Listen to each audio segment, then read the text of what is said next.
दोस्तों आज की वीडियो में हम लोग बात करने वाले हैं ऐसे 5 टिप्स एंड ट्रिक्स के बारे में जिससे कि अगर आप फॉलो करते हैं तो कम से कम समय में इफेक्टिवली स्टडी कर पाएंगे और मैक्सिमम से मैक्सिमम सिलेबस या फिर टॉपिक्स को कवर कर पाएंगे।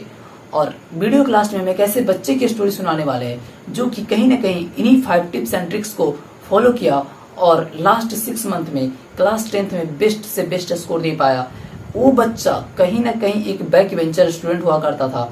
उसी बच्चे को मैंने गाइडेंस दिया, यही 5 टिप्स एंड ट्रिक्स बताया और बढ़िया से बढ़िया रिजल्ट ला पाया।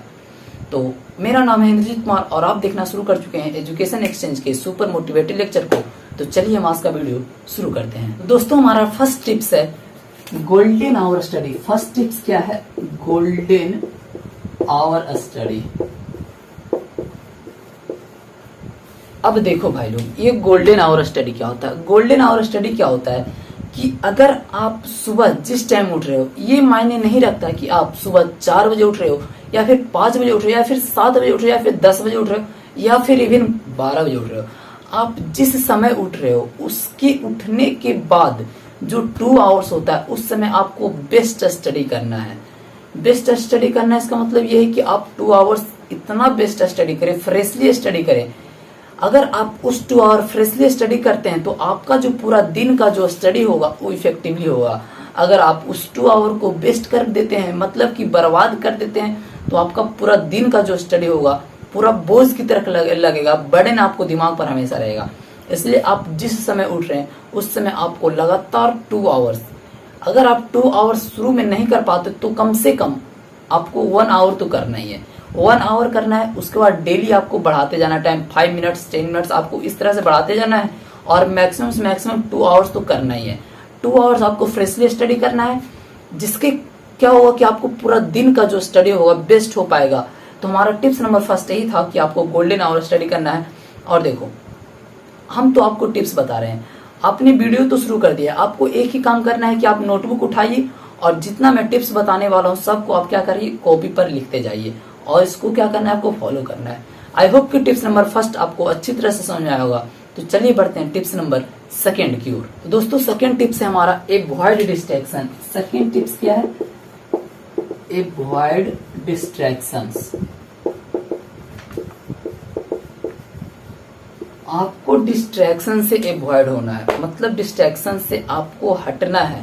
अब मैंने बोल दिया है कि डिस्ट्रैक्शन से आपको मतलब छुटकारा पाना है या फिर उससे आपको हट ही जाना है।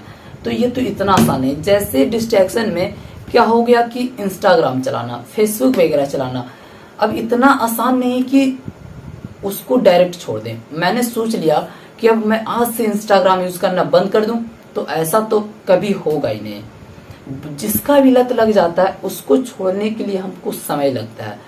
अब उसके छोड़ने के लिए, डिस्ट्रैक्शन को कम से कम करने के लिए या फिर पूरी अच्छी तरह से हटाने के लिए क्या करें ताकि हमारा सारा कंसंट्रेशन पढ़ाई पर लगे और बेस्ट काम पर लगे। अब देखो तुम लोग इतना मैच्योर हो गए हो कि अब तुम्हें अच्छाई और बुराई तो अच्छी तरह से समझ में आने लगा कि क्या चीज अच्छाई है, क्या चीज बुराई है। अब तुम ये बात भी जानते हो कि इंस्टाग्राम चला रहे हैं उससे हमें कोई भी फायदा नहीं है, फेसबुक चला रहे हैं, यूट्यूब चला रहे हैं, बिना टाइम का टाइम बर्बाद कर रहे हैं। आपको ये पता है कि वो सब करने से कोई हमें फायदा होगा ही नहीं, तब पर भी आप यूज कर पा रहे हो, चाह रहे हो फेसबुक इंस्टाग्राम से दूरी बनाए, किस तरह से उससे हटाएं कि बढ़िया से बढ़िया पढ़ पाए, लेकिन ऐसा नहीं हो पा रहा है। अब देखो उसे हटाने के लिए आप लोग क्या करते हो, आप लोगों का मैं बता रहा हूँ। आप लोग क्या करते हो कि जैसे आज मैंने टाइम टेबल बनाया, टाइम टेबल क्या बनाया कि हमें ये पढ़ना है, वो पढ़ना है, वो पढ़ना है, ये पढ़ना है, ठीक है। आप लोगों ने क्या किया, डायरेक्ट फेसबुक हटा दिया, इंस्टाग्राम हटा दिया। आपने टाइम टेबल में कुछ फेसबुक नहीं रखा, ना ही इंस्टाग्राम यूज रखा, ना ही यूट्यूब, मतलब आपने डायरेक्ट हटा दिया, डिस्ट्रैक्शन को पूरे गायब कर दिया। अब उससे क्या होगा आपका कि आपने पढ़ना शुरू किया, ठीक है, आप 1 आवर पढ़े, 2 आवर पढ़े, आप मैक्सिमम से मैक्सिमम बोल रहे 2 आवर्स नहीं पढ़ पाइएगा। आप तुरंत जाओगे, मोबाइल उठाओगे, आप सोचोगे कि चलो यार 2 मिनट ही कम से कम इंस्टाग्राम चला लेते हैं। 2 मिनट के चक्कर में आप लोगों ने स्लाइड करा, करते रहा, इंस्टाग्राम में पार हो गया, समय पार हो गया, 1 घंटा पार हो गया, पता नहीं चला। आपने फिर फेसबुक खोला। इस तरह से क्या हुआ कि आपने जो टाइम टेबल बनाया उसको आप लोगों ने फॉलो नहीं कर पाया और क्या हुआ, इंस्टाग्राम पर टाइम बर्बाद, यूट्यूब पर टाइम बर्बाद। फिर आप लोग पछताओगे बाद में कि आज मैंने क्या करा, टाइम टेबल बनाया था, ये चीज पढ़ना है, वो चीज पढ़ना है, लेकिन कुछ नहीं हो पाया। देखो ऐसे तो डिस्ट्रैक्शन हटने वाला नहीं है। डिस्ट्रैक्शन किस तरह से हटेगा? सबसे पहले क्या करना है कि आपने जो टाइम टेबल बनाया, ये तो बहुत इंपॉर्टेंट चीज है कि आप टाइम टेबल का पहले मैं बात कर देता हूँ कि टाइम टेबल क्या है। टाइम टेबल में उस टाइम टेबल का बात नहीं कर रहा हूँ कि मैं महीना भर का एक बड़ा सा पेज लिया और उसमें लिख दिया संडे, मंडे, ट्यूसडे, वेडनेसडे और उसमें हमको ये पढ़ना है, वो पढ़ना है, ये पढ़ना है। वैसे तो मैं टाइम टेबल का बात ही नहीं कर रहा हूँ। वो टाइम टेबल कौन बनाता है? टाइम पास लोग, जिसे कि पढ़ने में कोई इंटरेस्ट नहीं है, जो कि सिर्फ टाइम टेबल बना लिया और टाइम टेबल को तकिया के नीचे रखा, सो गया। वैसा टाइम टेबल का मैं बात ही नहीं कर पा रहा हूँ। वैसे टाइम टेबल का बात कर रहा हूँ जो कि आप रात को सोने से पहले बनाएंगे। रात को सोने से पहले बनाना है, जो कि आपको नेक्स्ट डे सिर्फ फॉलो करना है। नेक्स्ट डे आपको क्या करना है, जैसे मैं यहाँ पर मैथ लिखेंगे, केमिस्ट्री लिखेंगे, फिजिक्स लिखेंगे, एसएसटी लिखेंगे, आपको जो जो चीज करना है। मैथ में हमको क्या करना है, क्वेश्चन नंबर 1 से लेके 20 तक के सॉल्व करना है। मतलब आपको अपनी इफिशियंसी के अनुसार बनाना टाइम टेबल, जो कि आप नेक्स्ट डे फॉलो करेंगे। इसको कहते हैं टाइम टेबल, ना कि उसको कहते हैं जो कि संडे को हमको ये फॉलो करना है, मंडे को ये फॉलो करना है, वेडनेसडे, मतलब कि मैंने एक ही बार में पूरा मंथ या फिर पूरे साल का टाइम टेबल बना लिया। This is not called time table, this is called time table, this is called actually time table. इसको कहते हैं actually time table. I hope कि आप लोगों को टाइम टेबल का बात तो समझ में आ गया होगा। अब मैंने बात कर रहा था डिस्ट्रैक्शन का। डिस्ट्रैक्शन किस तरह से हटाएंगे? जैसे कि हम क्या करते हैं, डेली अगर जो अभी का बात करें, प्रेजेंट टाइम, डेली आप क्या है कि फेसबुक, इंस्टाग्राम सबको जोड़ेंगे तो अप्रोक्स 3 आवर्स जो है ना कि टाइम बर्बाद हो जाता है ये सब सोशल मीडिया पर। अब इसको क्या करना है, हटा देना है। अब हटा देना तो डायरेक्ट नहीं हटाना है, आप जो इस टाइम टेबल बनाए हो उस टाइम टेबल में आप इसको भी ऐड करो। 3 आवर्स को जो आपका लत लगा हुआ है, इसको 3 आवर्स को डायरेक्ट नहीं हटाना है। फर्स्ट डे का टाइम टेबल बनाया, उसमें आपको क्या करना है कि 2 आवर्स 30 मिनट रखना है। 2 आवर्स 30 मिनट रखना है कि हम सोशल मीडिया यूज करेंगे। ठीक है, अगर आप 3 आवर्स यूज कर रहे हो तब आपको क्या करना है, 2 आवर्स 30 मिनट। फिर आपको नेक्स्ट डे क्या करना है, 2 आवर्स 15 मिनट। फिर आपको नेक्स्ट डे क्या करना है, 2 आवर्स, मतलब क्या करना है, 10 मिनट्स, 15 मिनट। इस तरह से आपको सोशल मीडिया से टाइम को घटाना है। अब घटते घटते क्या होगा कि कुछ दिन बीतेगा, मंथ बीतेगा, एक मंथ में क्या हो जाएगा कि पूरा टाइम क्या हो जाएगा, 0 हो जाएगा, 0 हो जाएगा और आपका क्या हो जाएगा, पूरा टाइम पढ़ने पर कंसंट्रेट हो जाएगा। तो आपको ये बात ही समझ में आ गया कि आपको डिस्ट्रैक्शन से किस तरह से दूर भागना है और अपने पढ़ाई पर कंसंट्रेट करना है। और जो मैंने टाइम टेबल बताया आपको वो टाइम टेबल भी समझ में आया। आपको वो टाइम टेबल नहीं बनाना है कि साल भर का मैंने ये टाइम टेबल बना लिया, वो टाइम टेबल बना लिया। और देखिए दूसरा बात क्या है कि टाइम टेबल्स के लिए तो आप कहीं पर वीडियो ही मत देखो। क्या करते हैं आप लोग, टाइम टेबल्स बनाना है, यूट्यूब पर गया, अब सर्च मारेगा best time tables for study, best time tables for last 7 days study, best time tables for last month for study, how can I score bye best time table. मतलब कि कुछ भी search मारे जा रहे हो यार, क्या टाइम टेबल बनाना है। देखो सबका टाइम टेबल अलग है, तुम्हारे पास क्या एफिशिएंसी है, उसके पास क्या एफिशिएंसी, अपने एफिशिएंसी के अनुसार टाइम टेबल बनाओ और उसी को फॉलो करो। और मात्र 1 day का टाइम टेबल बनाओ और उसी को फॉलो करो। आई होप कि टिप्स नंबर 2 आपको अच्छी तरह समझ आया होगा। तो चलिए बढ़ते हैं टिप्स नंबर 3 की ओर। तो दोस्तों टिप्स नंबर 3 हमारा है revision and concept clarity. Tips number 3 क्या है, रिवीजन एंड कंसेप्ट क्लियरिटी। अब देखो रिवीजन एंड कंसेप्ट क्लियरिटी क्या होता है। अगर आप ऑनलाइन क्लास कर रहे हो या फिर ऑफलाइन क्लास कर रहे हो, जिस मोड में आप लोग क्लास कर रहे हो उस मोड में क्या है कि आपने जो क्लास में पढ़ा उसको क्या किया, आप लोगों ने एक नोटबुक पर सर का जो लिखाया हुआ है उसे आपने उतार लिया, मतलब कि कॉपी पेस्ट किया या फिर जो समझो, मतलब आप लोगों ने एक नोटबुक पर उसे फ्रेशली लिख लिया। ठीक है, अब उसको क्या करना है कि क्लास खत्म हुआ, घर आए या फिर ऑनलाइन हो रहा तो क्लास खत्म होने के बाद क्या करना है कि आप लोगों को उस नोटबुक को लेना है और साथ में क्या है कि आपने जिस नोटबुक में लिखा वो नोटबुक आपने लिया है और एक साथ में रफ वर्क लेना है, रफ कॉपी लेना है। इसको क्या करना है, 2 पार्ट में डिवाइड करना है। ठीक है, आपको 2 पार्ट में क्या करना है, डिवाइड कर देना है। और इस नोटबुक में जितनी लाइन लिखा हुआ है, पहले क्या करें, आप 2 लाइन पढ़ें। आपने जो 2 लाइन पढ़ा है उसमें आपको जो मेन पॉइंट लगा जिससे कि आपने समझा उसको क्या करना है, इसमें लिखते जाना है। एक साइड लिखते जाना है, एक साइड लिखना है। और दूसरे में क्या लिख करना है, आपने जो 2 लाइन पढ़ा, अगर आपको इस 2 लाइन में कोई भी डाउट हुआ, कोई सी भी प्रॉब्लम, मतलब कि छोटा से छोटा लेके प्रॉब्लम, सिली से सिली प्रॉब्लम आपको जितना भी हुआ सबको क्या करना है, यहाँ पर राइट डाउन करते जाना है, लिखते जाना है सारा प्रॉब्लम्स। मतलब क्या करना है कि नोट्स रिवीजन के समय में आपको क्या करना है कि मेन कॉपी लेना है जिसमें कि आपने नोट्स बनाया, उसके बाद क्या करना है एक रफ कॉपी लेना है और उसको क्या करना है 2 पार्ट्स में डिवाइड करना है और एक तरफ लिखना है जो आपको मेन पॉइंट लगे और सेकेंड तरफ क्या लिखना है जो आपको डाउट हो। अब ये डाउट को क्या है ना छोड़ नहीं देना है, इस डाउट को क्या करना है ट्राई करना है कि हमने क्या पढ़ा है, कहाँ से हमको मिस्टेक हो रहा कि हमको डाउट हो रहा। आपको क्या करना है बुक खोलना है, बुक में जाके देखना है, या फिर नहीं मिल पा रहा तो अगर आप लोग ऑनलाइन क्लास कर रहे हैं तो ऑनलाइन में सर से पूछ लेना है, और अगर जो ऑफलाइन करते हैं तो स्कूल जाएंगे तो स्कूल से पूछ लेंगे। इस तरह से करना है, रिवीजन इस तरह से करना है ताकि हमको सारा चीज एक ही बार में सॉल्व हो जाए। इस तरह से नहीं कि कॉपी निकालें और पढ़ना शुरू किए और दिमाग कहीं और है, यहाँ पर ऐसे कहीं और है। अगर आप इस तरह से रिवीजन करते हैं तो आपका दिमाग भी इधर उधर डाइवर्ट नहीं होता है, आपका एक हाथ भी चलेगा और दिमाग भी चलते रहेगा, मतलब आप पूरी तरह से व्यस्त रहोगे, तो आपका डिस्ट्रैक्शन भी नहीं होगा। आई होप कि पॉइंट नंबर 3 भी आपको अच्छी तरह से क्लियर हुआ होगा। तो चलिए बढ़ते हैं पॉइंट नंबर 4 की ओर। अब देखो टिप्स नंबर हमारा 4 क्या है। टिप्स नंबर 4 है take your own test. Take your own test it means कि आप अपना टेस्ट स्वयं लें। अब इसका मतलब क्या हो गया कि ये नहीं है कि आप पेपर खुद बनाएं, मतलब क्वेश्चन पेपर आपने बनाया और उसको सॉल्व करना शुरू किया, ऐसे नहीं है। आपने जो पढ़ा है उसका क्वेश्चन आपको क्या करना है, जैसे कि आप मंडे से लेकर सैटरडे तक आपने पढ़ाई किया, अब मंडे से सैटरडे तक जो पढ़ाई किया उससे आपको जितना भी क्वेश्चन बना सबको क्वेश्चन क्या करना है, आपको एक मरते संडे को बैठना है और सारे क्वेश्चन को एक बार खुद सॉल्व करना है। अगर आपको कहीं पर प्रॉब्लम होता है तो आपको जाके क्या करना है पहले कॉन्सेप्ट देखना है, मतलब आपने जो नोटबुक में लिखा उसको देखना है। इसका मतलब क्या हो रहा है कि आप खुद से अपने आप को जांचें परखें।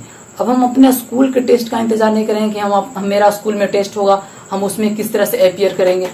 इससे बेटर क्या होगा कि हम खुद से अपना टेस्ट लें कि हमने क्या लास्ट वीक में, मतलब इस मंडे से सैटरडे तक मैंने क्या सीखा, और जो आपने खुद अपने आप को टेस्ट लिया उसमें आपको कहीं पर प्रॉब्लम लगता है, आप टेस्ट लिया आपने खुद अपने आप को जांचा, उसके बाद आपको क्या करना है कि आपको देखना है कि मैंने कहाँ कहाँ पर मिस्टेक्स की है जिसके कारण कि मेरा यहाँ पर प्रॉब्लम्स हो रहा है। आपको क्या करना है जो आपने टेस्ट अपने आप में दिया है उसको क्या करना है एनालिसिस करना है। टेस्ट को एनालिसिस करने के बाद आपको पता चलेगा कि मेरा कहाँ कहाँ पर प्रॉब्लम हुआ।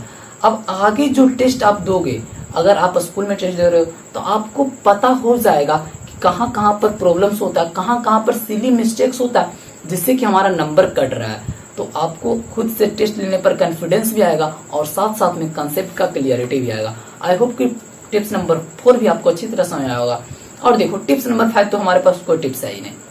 टिप्स नंबर 5 क्या है कि आपको जो मैंने टिप्स 1 से लेके 4 तक बताया इसी को क्या करना है 21 डेज लगातार फॉलो करना है।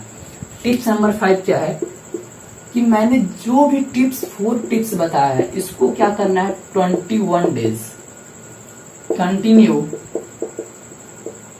फॉलो करना है।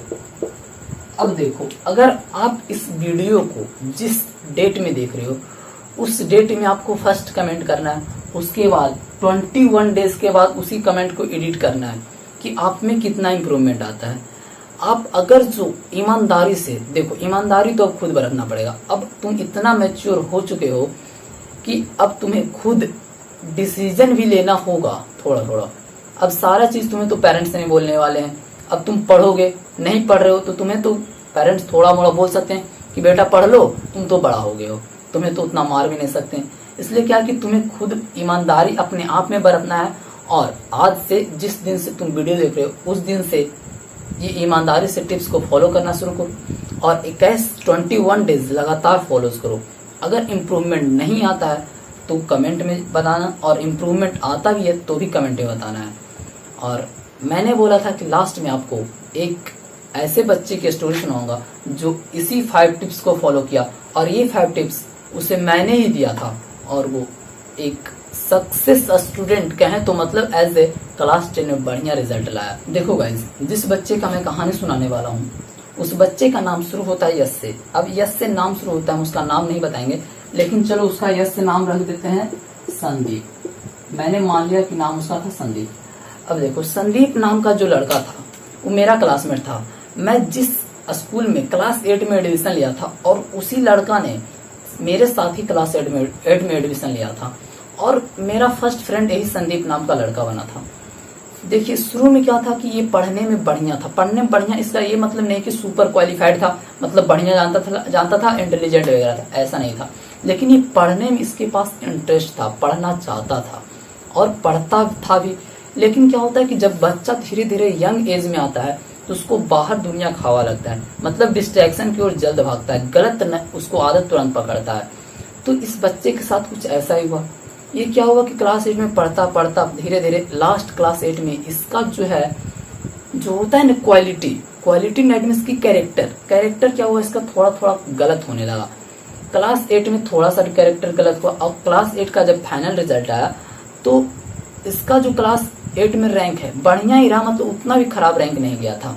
लेकिन जब क्लास 9 का बारी आया, क्लास 9 के शुरुआती में उसी तरह से चलते रहा, स्मूथ थोड़ा चला। जब ये क्लास 9 का मिड हुआ तो क्लास 9 में इसके पास इतनी बुरी आदत हो गई थी कि जो संदीप नाम का लड़का था ये स्मोकिंग वगैरह करने लगा, ड्रिंकिंग वगैरह करने लगा, लड़की का चक्कर वगैरह, ये सब मतलब बहुत सारा इसके पास डिस्ट्रैक्शन आ गया। जिसके कारण क्या हुआ कि ये पढ़ाई लिखाई में जीरो हो गया, कुछ भी नहीं पढ़ने लगा। अब देखो इसके पास पहले से क्या था, इफिशियंसी था पढ़ने के, लेकिन जब ये गलत डिस्ट्रैक्शन में गया तो इसका पढ़ने का जो कैपेसिटी था तो ये पढ़ने का आदत ही छोड़ दिया था। इसके पास बहुत सारा डिस्ट्रैक्शन आ गया था, गलत दोस्तों का संगति हो गया था, बाइक से कहीं जा रहा घूमने के लिए तो सिगरेट पी रहा, स्मोकिंग वगैरह कर रहा, ड्रिंकिंग कर रहा, लड़कीबाजी का चक्कर कर रहा, मतलब कि कुछ भी कर रहा था, मतलब डिस्ट्रैक्शन बहुत आ गया था। तो क्लास 9 का जब फाइनल रिजल्ट आया, मतलब कि फाइनल जब एग्जाम हुआ उसका रिजल्ट आया तो इसका रैंक इतना डल हुआ, इतना लास्ट हुआ कि मतलब क्लास 8 में पता है कि टॉप 10 में तो नहीं आया था, लेकिन 15 to 16 रैंक जरूर लाया था क्लास 8 में। लेकिन क्लास 9 में रैंक इसका लास्ट से 2 नंबर पर आया। लास्ट से 2 नंबर पर जब इसका रैंक आया तो इसे इतना बुरा लगा कि ये लड़का सबसे पहले मेरा फ्रेंड बना था, ये लड़का मेरे पास आया और बोलता है कि इंद्रजीत अब देखो क्या हम करें कि हम बढ़िया रैंक ला पाए, क्योंकि मेरा क्लास 10 है और 1 साल में बोर्ड का एग्जाम है। अब हम चाहते हैं कि हम बढ़िया से पढ़ें और बढ़िया रिजल्ट ला पाए, क्योंकि मेरे मम्मी पापा अगर जो बढ़िया से रिजल्ट नहीं ला पाएंगे तो मेरे मम्मी पापा बहुत ही मारेंगे पीटेंगे, मतलब ऐसा वैसा कुछ बोला। तो मैंने बोला कि देखो यार, सबसे पहले जो तुम ये गलत काम कर रहे हो, गलत काम जो करना तुम शुरू किए उसको तो तुम अवॉइड करो। अब अवॉइड हम उसको मैंने इसलिए नहीं, इस तरह से नहीं बोला कि तुम डायरेक्ट अवॉइड करो, जैसे कि आप लोगों को मैंने बताया कि इंस्टाग्राम टेलीग्राम यूज करो, मतलब व्हाट्सएप वगैरह यूज करो, तो उसको धीरे धीरे अवॉइड करो। मैंने इसको यही बात बोला कि आप धीरे धीरे क्या करो ना कि आप अवॉइड करना शुरू करो। लेकिन क्या हुआ कि इसके पास 2 दिन ये बात रहा, 2 दिन 3 दिन बात रहा, फिर से इसका वही संगति पड़ा। मतलब कि क्लास 10 का 6 मंथ भी बीत गया, उसका वही लत रह गया। मैंने इसको कुछ नहीं बोला, ये हमारे पास दोबारा आया भी नहीं। उसी दिन आया था जब क्लास 9 का खराब रिजल्ट आया था, उसके बाद 1 दिन मैंने इसको समझाया, 2 दिन तक इसके दिमाग में रहा, सारा भूल गया। जब क्लास 10 का 6 मंथ पार हुआ उसके बाद क्लास 10 में फिर से एग्जाम होता है, जो हाफ ईयरली का एग्जाम होता है, वो एग्जाम हुआ और इसका रिजल्ट पता है कब आया, कितना आया? रैंक जानोगे तो तुम कहोगे, रैंक सबसे लास्ट। अभी लाया था क्लास 9 में लास्ट से 2, इसमें रैंक लाया सबसे नीचे से फर्स्ट। अब जब सबसे नीचे से इसका फर्स्ट आया उस समय इसका दिमाग खुला, उस समय इसको लगा अरे यार मैं ये क्या कर रहा हूँ। क्लास 10 में जो कि 6 मंथ इवन पार हो गया है, उसके बाद लास्ट का फर्स्ट रैंक लाना, और बच्चा अप्रॉक्स 70-80 स्टूडेंट था क्लास में। इसको उस टाइम बुरा लगा। उसके बाद ये दोबारा मेरे पास आया, उसके बाद बोला कि देखो भाई अब तुम ही कुछ हमको बता सकता है जिसके कारण कि हम बढ़िया पढ़ पाए और क्लास 10 में कुछ तो कुछ बढ़िया नंबर ला पाए। मैंने इसको बोला देखो तुमको मैंने एक बार और बताया था और उसी बात को मैं तुम्हें दोबारा बता रहा हूँ, और वो जो मैंने आपको 4 टिप्स दिया वही टिप्स मैंने इसे भी दिया, 4-5 टिप्स इसे भी मैंने दिया, और इसको बोला कि तुम जो मैं ये 4 टिप्स दे रहा हूँ उसको तुम 21 डेज लगातार फॉलो करोगे। इन एनी हाउ तुमको फॉलो करना है। अब तुम उस बीच में तुम कुछ भी कर रहे हो, स्मोकिंग कर रहे हो, ड्रिंकिंग कर रहे हो, लेकिन तुमको ये 4 टिप्स क्या करना है, कंटिन्यू फॉलो करना है 21 डेज। इसने फॉलो करा, थोड़ा थोड़ा इम्प्रूवमेंट आया और उसके बाद 21 डेज के बाद इम्प्रूवमेंट आते आते इसकी क्या हुआ, आदत पड़ने लगा पढ़ाई की ओर। जब पढ़ाई की ओर इसका आदत लगने लगा तो इसके पास क्या हुआ, डिस्ट्रैक्शन खुद जाने लगा। जब पढ़ाई की ओर लत लगने लगा तो डिस्ट्रैक्शन भागने लगा, क्योंकि दोनों एक साथ तो चल नहीं सकता है। डिस्ट्रैक्शन हटने लगा। उसके बाद जो होता है पीटीटी एग्जाम, मतलब हाफ ईयरली बाद एक पीटीटी एग्जाम हुआ, उसमें इसका रैंक आया, ऊपर से आया 20 रैंक। तब इसको थोड़ा क्या हुआ, मन को शांति मिला कि चलो कुछ तो रैंक इम्प्रूव हुआ है। मतलब कहाँ, लास्ट फर्स्ट, अब ऊपर से आया 20 रैंक, तो बढ़िया रैंक लाया। अब जब बढ़िया रैंक लाता है तो क्या होता है कि सभी आदमी को क्या होता है कि उसको प्रशंसा अगर किया जाता है तो उसको और ही मतलब कि उस फील्ड में इंटरेस्ट आता है। तो इसका क्लास में थोड़ा सा मतलब प्रशंसा किया, टीचर वगैरह बोला कि देखो ये कहीं लास्ट रहता था, अब 20 रैंक लाया। इसको जब ये प्रशंसा मिला तो ये सोचा और पढ़ता रहा। जब ये क्लास 10 का फाइनल एग्जाम दे दिया, उसके बाद जब इसका रिजल्ट आता है तो टॉप 10 में इसका रिजल्ट आता है रैंक नंबर 7। पूरे स्कूल में रैंक नंबर 7 आता है पूरा, मतलब कि सेक्शन जब मिला देते हैं, क्योंकि उसमें 5 सेक्शन था, ए से लेकर सेक्शन ई तक। उसमें टोटल बच्चा अप्रोक्स टोटल जोड़ोगे तो अप्रोक्स 250 स्टूडेंट तो होगा। ये 250 स्टूडेंट में इसका आया 7th रैंक। ये अब बताइए, लास्ट 6 मंथ इसने सिर्फ प्रिपरेशन किया, क्योंकि इसका लास्ट 6 मंथ से पहले क्या था, लास्ट से फर्स्ट रैंक था, और इसने इतना इम्प्रूवमेंट किया, फर्स्ट से 7 रैंक लाया। तो आप लोग समझ ही सकते हैं कि इसने किस तरह का मेहनत किया होगा, कंटिन्यू मेहनत किया। जो मैंने इसको बताया था उसी मेहनत को कंटिन्यू जारी रखा लगातार 6 मंथ, और इसने बढ़िया रैंक ला पाया। तो आई होप कि आप लोगों को ये स्टोरी से तो कुछ न कुछ सीखने को मिला होगा। और आज का वीडियो अगर अच्छा लगा हो तो वीडियो को लाइक करिएगा, और एक काम करना है कि दोस्तों में शेयर करना, और अगर आपके पास कोई ग्रुप्स है तो ग्रुप में भी शेयर करिएगा। तो चलिए मिलते हैं नेक्स्ट वीडियो में कुछ नए टॉपिक के साथ, तब तक के लिए धन्यवाद।